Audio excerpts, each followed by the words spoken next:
aujourd'hui, nous sommes à notre 3e jour de formation de prière. Jésus-Christ, le lien qui nous unit à Dieu. Jésus-Christ est celui qui a donné sa vie pour sauver les pauvres pécheurs que nous sommes. Sans son sacrifice, nous devrions encore répondre de tous nos actes devant Dieu. Et la plupart de nos actions sont mauvaises. Il est dans la nature de l'homme de commettre de mauvaises actions.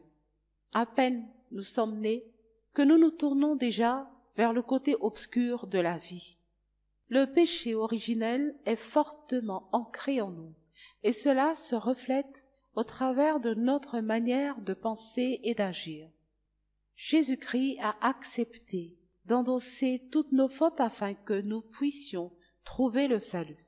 Mais son sacrifice devrait également permettre de restaurer la relation que nous avons avec Dieu. Grâce à Jésus-Christ, notre dette devant Dieu n'est plus. Dans Romains 6, verset 23, on peut lire « Le salaire du péché, c'est la mort, mais le don que Dieu accorde gratuitement, c'est la vie éternelle dans l'union avec Jésus-Christ notre Seigneur. » La première partie de ce verset nous dit clairement que tous ceux qui ont péché sont voués à mourir. Or, nous avons tous déjà péché. Pour ainsi dire, il s'agit d'une deuxième nature chez l'homme. Selon le 1er Jean, chapitre 3, verset 4, le péché est la transgression de la loi de Dieu. Dans Deutéronome 9, verset 7, et Josué, chapitre 1, verset 18, il est plutôt décrit comme une sorte de rébellion contre Dieu. Le péché trouve ses origines avec Lucifer, qui voulut s'élever au-dessus de Dieu. Ce geste provoqua sa chute et fit naître le péché. Dans le jardin d'Éden, Lucifer, qui prit désormais le nom de Satan, incita Adam et Ève à désobéir à Dieu. Dans Genèse 3, vous pourrez trouver tous les détails concernant cette histoire. Pour résumer, nous pouvons dire que c'est Satan qui a entraîné l'humanité dans le péché et l'a poussée à s'éloigner de Dieu. Le plus terrible, c'est que tous les descendants d'Adam et Ève ont été condamnés à en hériter. Les conséquences du péché sont la mort et la séparation avec Dieu. Tous ceux qui ont péché sont destinés à mourir. Et comme nous en avons tous hérité, nous sommes donc tous condamnés.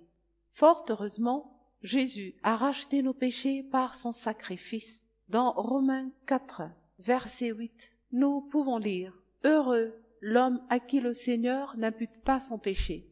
Tous ceux qui peuvent profiter du pardon de Dieu peuvent se réjouir. En effet, ils ne seront pas condamnés lors du dernier jugement. Jésus est intervenu pour que tous nos péchés soient effacés. Même celui que nous avons hérité d'Adam et Ève ne sera plus considéré par Dieu. Une fois que l'on a accepté Jésus comme notre Sauveur, nous redevenons blancs comme neige aux yeux du Seigneur. Les portes du paradis nous sont ouvertes et nous n'avons plus à craindre de finir notre éternité en enfer, loin de Dieu. Jésus, le Sauveur du monde. Jésus a donné sa vie en sacrifice pour sauver tout le monde, vous et moi, sans exception. Pouvons désormais prétendre au salut. Pour ce faire, il suffit de remettre sa vie en Christ. Vous devez simplement vous en remettre à lui.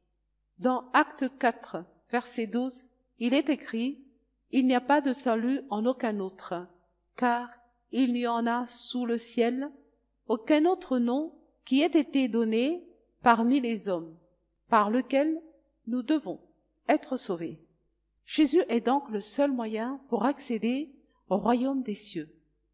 En tant qu'incarnation de Dieu sur terre, il s'agit d'un être vraiment à part. D'autant plus que malgré son statut de Dieu, il a accepté de redescendre à un rang inférieur à celui d'un serviteur. En effet, il a volontairement accepté d'être châtié à notre place. le Christ a enduré les souffrances les plus atroces afin que nous, pauvres pécheurs, soyons épargnés. L'amour de Dieu est immense et tout le monde y a droit. Peu importe vos origines et votre statut au sein de la société, sachez que nous sommes tous égaux au regard de Dieu. Le Seigneur n'aime pas particulièrement une personne plus qu'une autre. Il nous aime tous de la même façon. Et son amour est immense. Il nous a envoyé son Fils unique afin que nous ayons tous une chance d'être sauvés. Dans Jean chapitre 3, verset 16, il est écrit « Car Dieu a tant aimé le monde qu'il a donné son Fils unique afin que quiconque croit en lui ne périsse point, mais qu'il ait la vie éternelle. » Donc, le salut est à notre portée. Il nous suffit de vouloir être sauvés pour que cela se produise.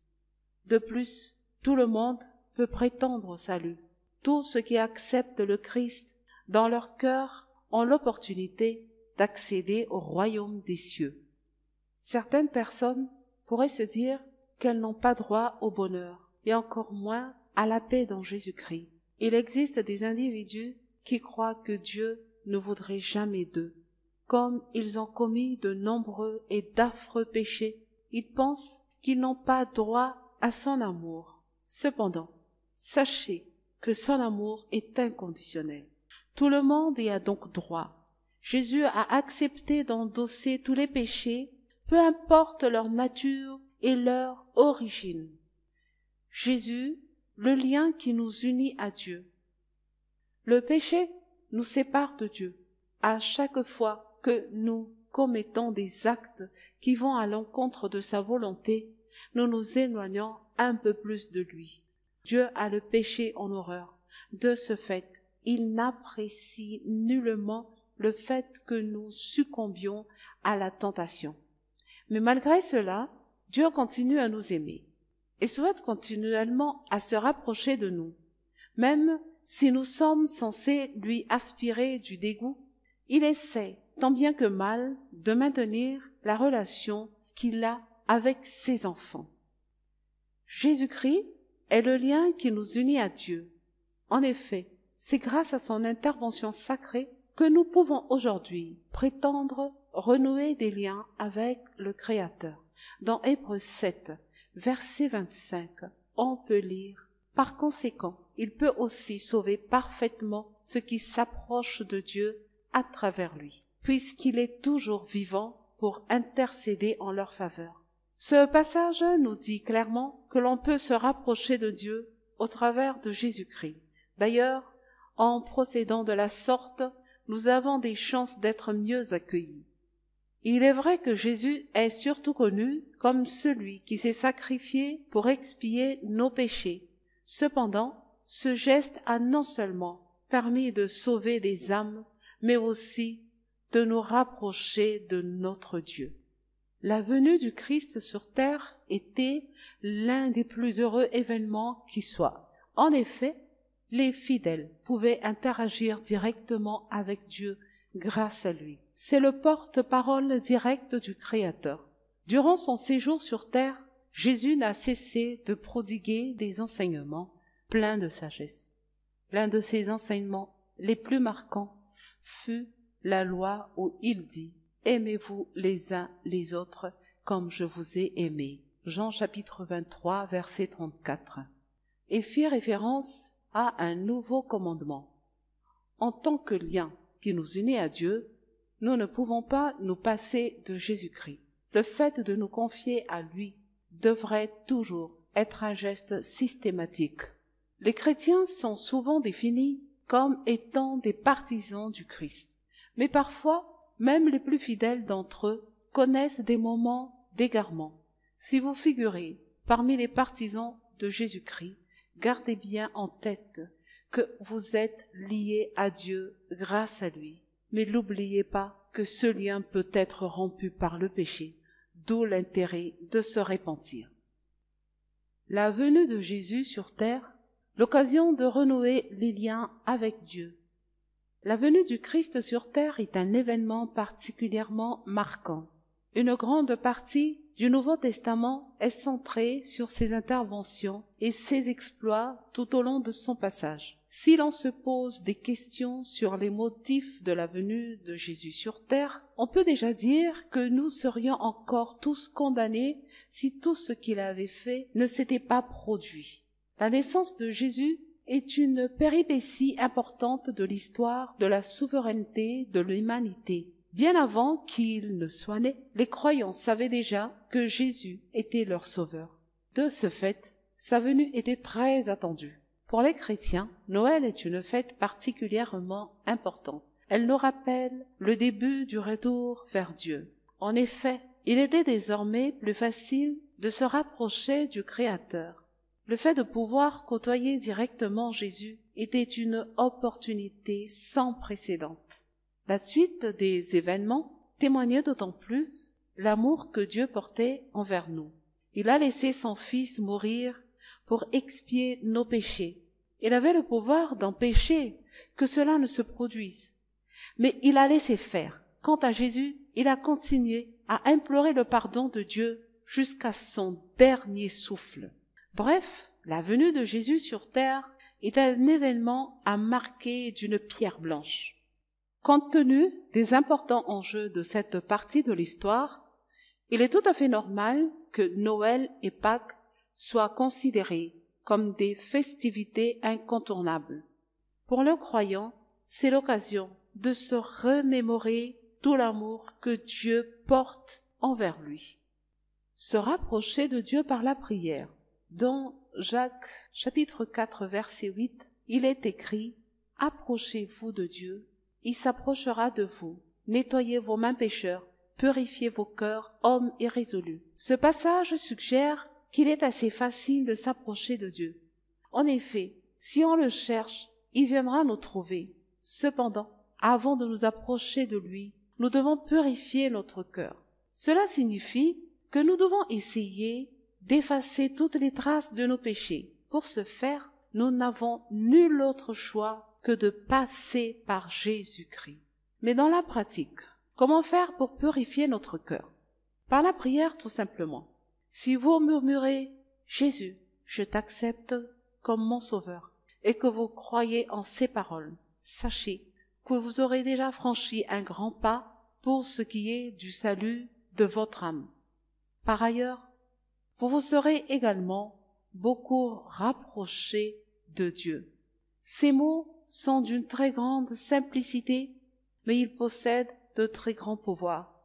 Si vous les prononcez avec sincérité, ils prendront immédiatement effet. Dans le psaume 145, verset 18, il est écrit que l'Éternel est près de tout ce qu'il invoque, avec sincérité. La prière est donc un moyen simple pour se rapprocher de Dieu. Il s'agit d'un moyen simple, mais particulièrement efficace. C'est pratiquement le seul moyen que nous avons pour communiquer avec l'être suprême. De nos jours, Dieu n'a plus pour habitude de répondre directement à ses fidèles. Cependant, il reste très attentif à ce que nous lui disons. En réponse aux prières, il essaie toujours de se manifester d'une manière ou d'une autre, même s'il réagit souvent indirectement. Priez pour obtenir la grâce de Dieu. L'avantage, en étant partisan du Christ, c'est que l'on peut profiter de sa grâce. Si on se remet entièrement à Jésus, notre vie commence à prendre une tournure vraiment différente. Cela ne signifie pas que vous serez épargné de tout problème. Parfois, vous pourrez même faire face à des situations vraiment invraisemblables. Mais si vous vous en remettez au Christ, sachez que vous serez en mesure de réagir de la meilleure des façons. Plus aucun mal ne pourra vous atteindre. Il s'agit là de l'une des meilleures grâces de Dieu. Si vous vous rapprochez de lui, sachez qu'il fera en sorte de vous donner ce qu'il a de mieux. Il se pourra que Dieu ne vous donne pas immédiatement ce que vous lui avez demandé, mais c'est pour votre bien. Dieu sait ce qui est bon pour nous et il a un plan pour chacun de nous. Dans notre propre intérêt, il faut donc éviter de le brusquer. Tout le monde a droit à la grâce de Dieu. Il faut simplement croire et lui faire confiance, et les bonnes choses arriveront d'elles-mêmes.